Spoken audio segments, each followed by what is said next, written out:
No te quedes fuera. Conversaciones de cultura, sociedad y personas con Pablo Reyes. Cada lunes y miércoles a las 9 de la mañana en Frecuencia Memética. Somos divoxradio.com. Y aquí estamos en un nuevo programa de salud para todos en Devox Radio y también en la por vía web en www.devoxradio.com.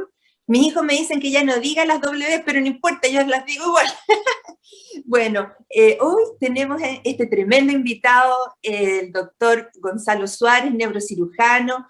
Él es el artífice actual de todo lo que son los traslados aeromédicos en tiempos de pandemia, y en realidad tenemos mucho que conocer de esto. Es muy entretenida la historia, porque efectivamente la Fuerza Aérea ha sido, por supuesto, artífice en los traslados, en la contribución, en el movimiento de insumos, de vacunas, de toda clase de situaciones en emergencias, en terremotos, en pandemia. Doctor Suárez, por favor, ahora lo queremos escuchar a usted. Cuéntenos un poquito desde que se formó el EVACRIT, ¿cierto? Que es la evacuación de paciente crítico aéreo, y cómo esto se fue insertando en la retina de la comunidad y cómo ha ido evolucionando hasta el punto en que llegamos ahora, que es indispensable su contribución.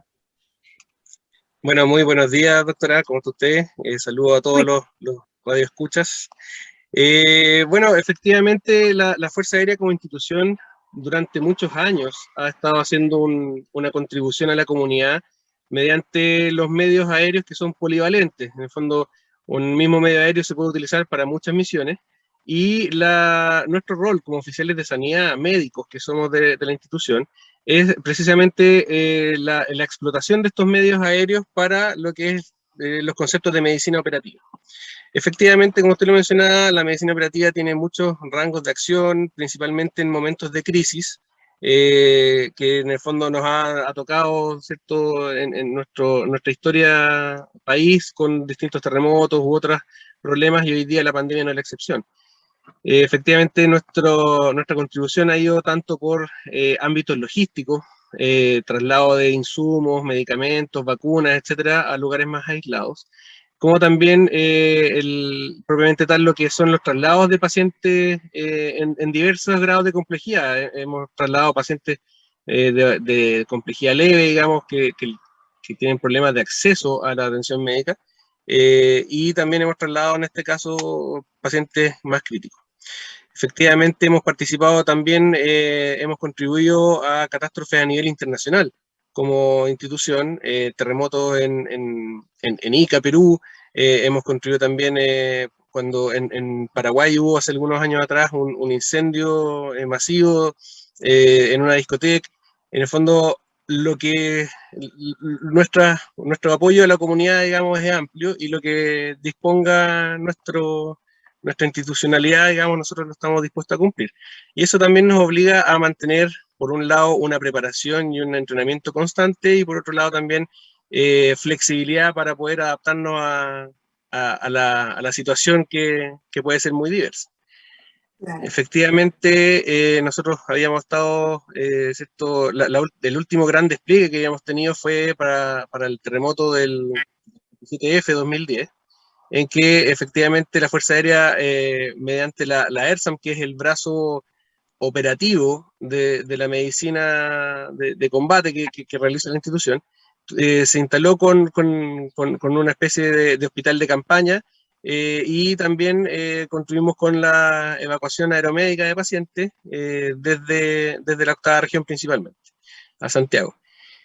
Desde entonces que el entrenamiento se había mantenido, y felizmente para la comunidad no habíamos sido necesario activarnos.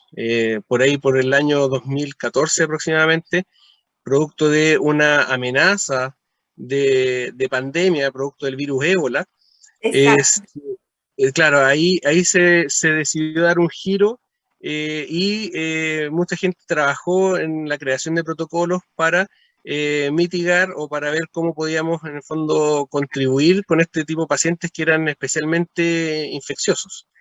porque además del riesgo para el mismo paciente, como lo suponen todas las enfermedades, digamos, además aquí hay un riesgo para las tripulaciones. Y Y tanto, sí. ahí partió la adquisición de las cápsulas para los pacientes infecciosos, no fue la epidemia influenza, fue después de eso entonces.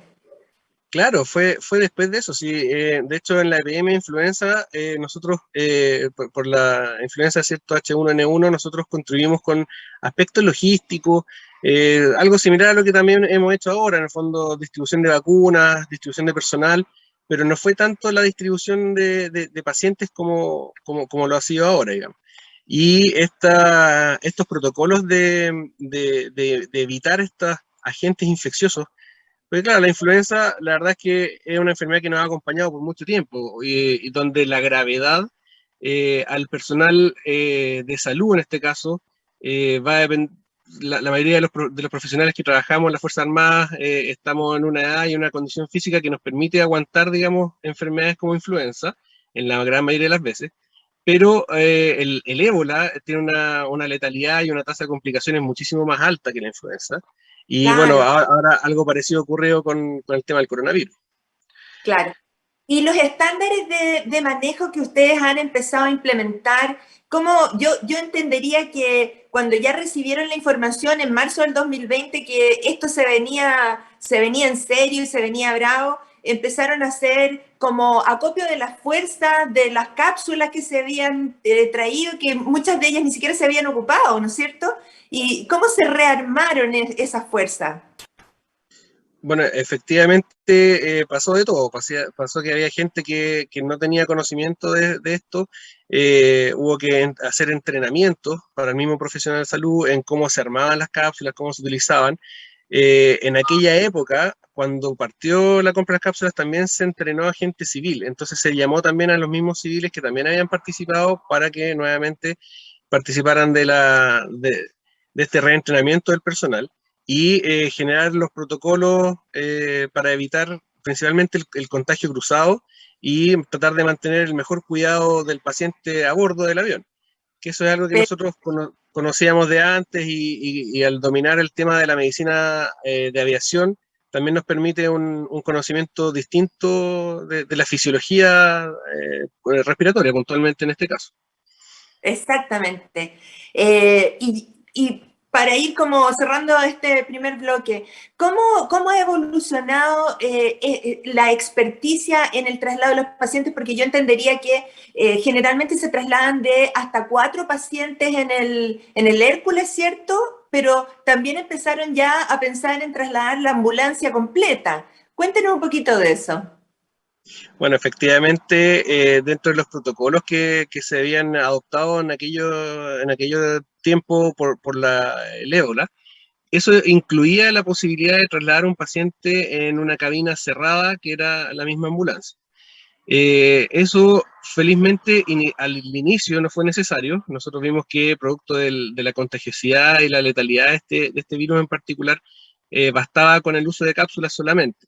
Sin embargo, en la medida que empezamos a avanzar con la pandemia, empezamos a tomar más vuelo con las evacuaciones, empezó a ocurrir que habían pacientes que tenían algunos grados de complejidad aún mayor, que ya no cabían dentro de las cápsulas producto de las medidas antropométricas, que necesitaban equipamiento especial, como son la famosa ECMO, ¿cierto?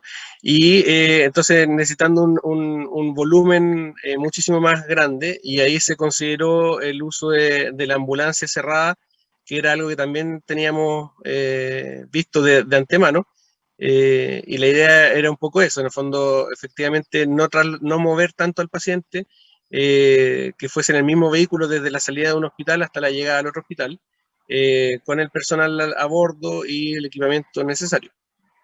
Esto es bien insólito porque las personas no han tomado conciencia que en un país que estamos absolutamente mucho más obesos que lo que deberíamos estar, los enfermos que caen graves en esa condición tienen una dificultad física en el transporte, en si son o no admitidos dentro de un avión, adentro de un escáner, o tienen una dificultad física.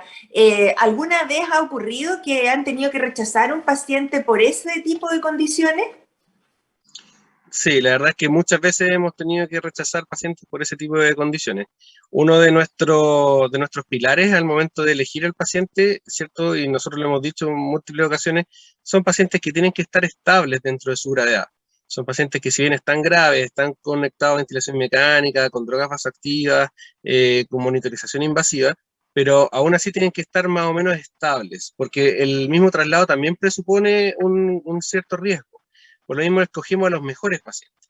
Pero eso no es suficiente. Dentro de nuestros criterios también van los criterios antropométricos, porque precisamente hay pacientes que simplemente no caben en cápsula.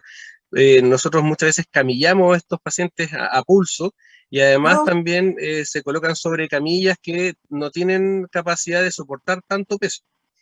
Entonces son muchos motivos, además de que el mismo paciente que es más obeso tiene mayor riesgo de gravedad por esta enfermedad producto de toda la inflamación que ocurre en estos pacientes, y son pacientes que son más débiles y más propensos a mayores complicaciones con el traslado mismo.